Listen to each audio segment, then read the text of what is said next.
Salut fidèles abonnés, merci de recevoir mes salutations agro-éco-responsables. La terre ne trompe pas, ça c'est vrai, moi on ne triche pas avec elle.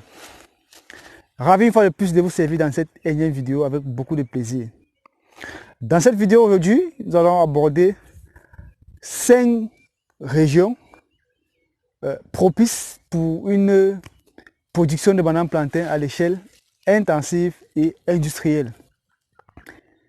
Il faudrait dire que cette vidéo s'adresse à ceux-là qui croient à l'agriculture, qui ont compris que l'agriculture c'est un business, ceux qui sont prêts à faire 10, 20, 30, 40, 50, 100, 200, 1000 hectares de bananes plantées. Alors, si vous voulez vous lancer dans ce genre de business, il y a des zones où vous devez forcément éviter, et il y a des zones où vous pouvez aller les faire. Alors, ces zones, ces régions, vous allez les aborder dans cette vidéo. Mais avant d'aborder ces 5 régions chez les agripreneurs, permettez-moi de vous faire un peu quelques petits rappels. Une campagne agricole se prépare, elle ne s'improvise pas. Si vous avez un projet de vous lancer en 2022, c'est le moment de vous préparer. C'est le moment de chercher l'acquisition des terres, c'est le moment de faire monter votre projet, c'est le moment de faire l'étude de votre sol afin de savoir si lui se propulse ou pas. Bref, c'est le moment de mieux vous organiser et de mieux planifier et de mieux structurer votre projet. Pour qu'on ne puisse pas voir ce qu'on a l'habitude de voir en plein mars ou en plein avril, quand vous appelez, je vais 5000 plants de bananes plantées, je vais les semences de macabo, d'ignan et autres, non. C'est dès maintenant qu'on prépare et on réserve pour que la production puisse être faite. Ok. Chers agripreneurs,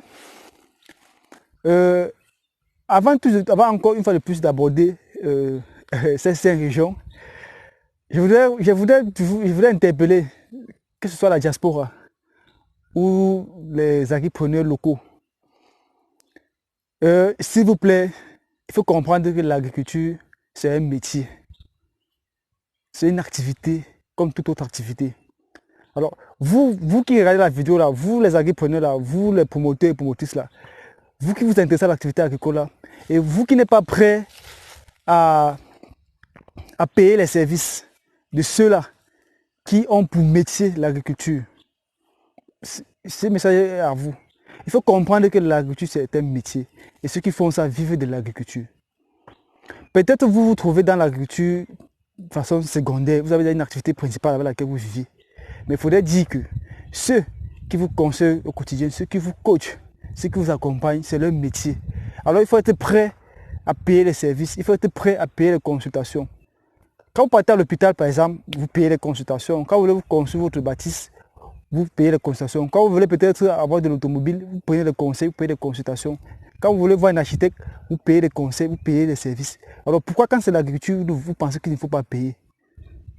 Je pense qu'il est temps que ce mythe puisse être brisé, chers agripreneurs. Que vous puissiez comprendre que ceux qui ont pour métier l'agriculture doivent vivre cela. Ils doivent construire, ils doivent avoir une famille, ils doivent aussi être à l'aise. Il faut qu'ils puissent aussi acheter des jets privés, il faut aussi qu'ils puissent avoir des belles maisons, des belles voitures. Comment est-ce que vous pensez que les jeunes vont s'intéresser à l'agriculture si ceux qui sont dans le domaine, ils ne voient pas comment ils s'améliorent sur le plan financier, alors qu'au quotidien, ils abattent un travail énorme. Alors, il faut que vous puissiez payer le prix conséquent pour cela. Ça voudrait dire que si vous-même n'êtes pas prêt à payer le prix conséquent pour une consultation ou pour un service, comment est-ce que vous-même vous allez encourager vos enfants à aller faire le métier d'agriculteur ou aller être dans le domaine agricole ou coach agriculteur? Parce que vous allez vous rendre compte que ça ne paye pas, alors que c'est un très bon métier, c'est un métier noble.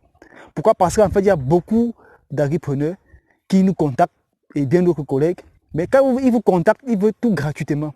Et celui qui veut les conseils gratuitement, et celui qui veut les devis gratuitement, et celui qui veut vous montrer son projet gratuitement, celui qui veut les informations gratuitement, il veut tout gratuitement.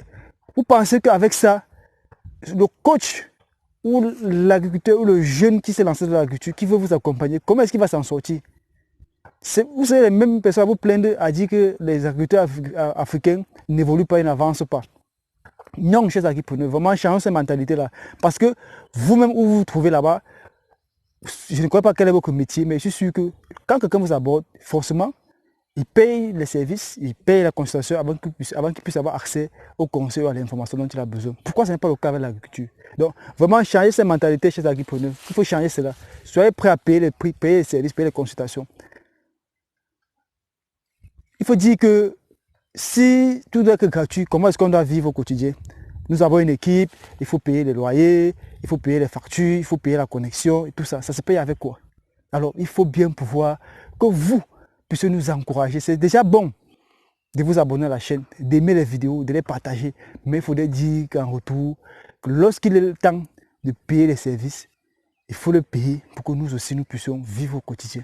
Ceci est valable pour moi comme tout autre acteur du domaine de la navigation de l'activité agricole en Afrique.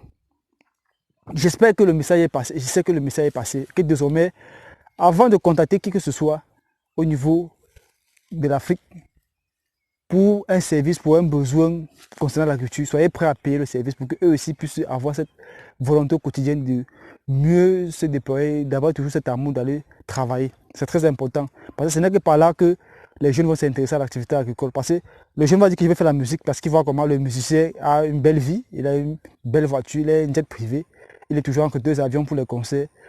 Il va dire qu'il veut faire le football parce qu'il voit la vie du football. Mais il ne va jamais s'intéresser à l'agriculture parce qu'il va dire que c'est un métier pour des pauvres, c'est un métier pour des nullards, pour des personnes qui ont raté. Non.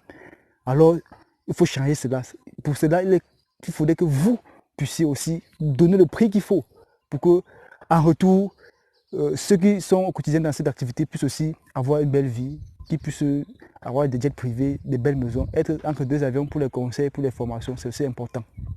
Donc, on ne va pas s'attarder là-dessus, mais c'est le message qui était à passer avant d'aborder les 5 régions propices pour une agriculture intensive et industrielle de la banane plantée au Cameroun. Alors, chers agripreneurs, il faut dire que les régions ici vont vous être données de façon aléatoire. Hein. Ce n'est pas classé par ordre de croissance, de priorité, machin, non.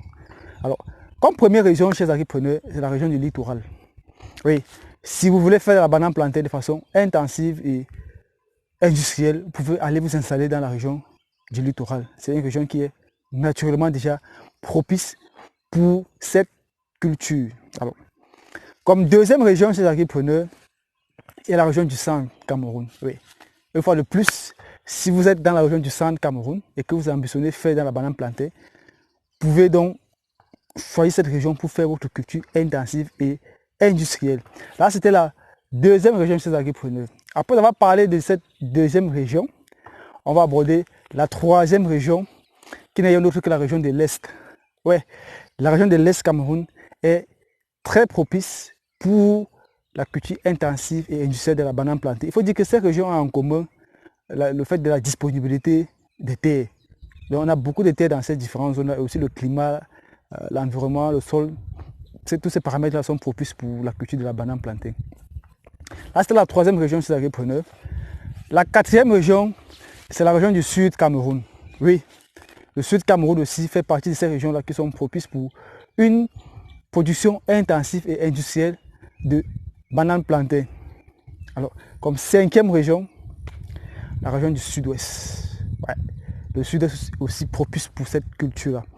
Donc, chers agripreneurs, on vous a donné là les 5 régions propices pour la culture intensive et industrielle de la banane plantée. Il faudrait dire que ce message concerne ceux-là qui veulent vraiment faire de la banane plantée le dada, qui veulent être des leaders, des kings de la banane plantée dans 10 ans, dans 20 ans, dans 30 ans. Ils peuvent aller s'installer dans ces zones. Ce n'est pas pour dire que les autres régions du Cameroun, on ne peut pas faire de la banane plantée.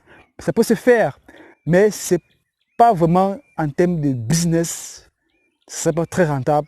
Mais ces régions où nous avons cité là, sont des régions vraiment propices pour une production industrielle, c'est-à-dire pour du business de la banane plantée, quoi. Donc, si vous voulez faire 0,5 mètres carrés, 0,5 hectares, c'est pas intéressant d'aller dans ces zones-là. C'est vrai que si vous allez passer dans votre zone-là, vous pouvez faire la superficie que vous voulez faire, mais si vous avez pensé ou si vous pensez faire de la banane plantée votre business et que vous puissiez être capable de satisfaire, de nourrir l'Afrique centrale, pourquoi pas toute l'Afrique et aussi garantir le marché international, Ces régions que nous avons citées, vous pouvez vous installer là-bas sur 10, 20, 30, 40, 50, 1000, 2000, 5000 hectares de bananes plantées. Alors, chers agripreneurs, tout en espérant que cette information vous sera utile et que le message que nous avons passé concernant les services agricoles vous a été utile et que c'est passé. Ça a été un plaisir de vous servir avec beaucoup de plaisir et beaucoup de bonheur depuis notre ferme. Là en arrière-plan, vous voyez la banane plantain.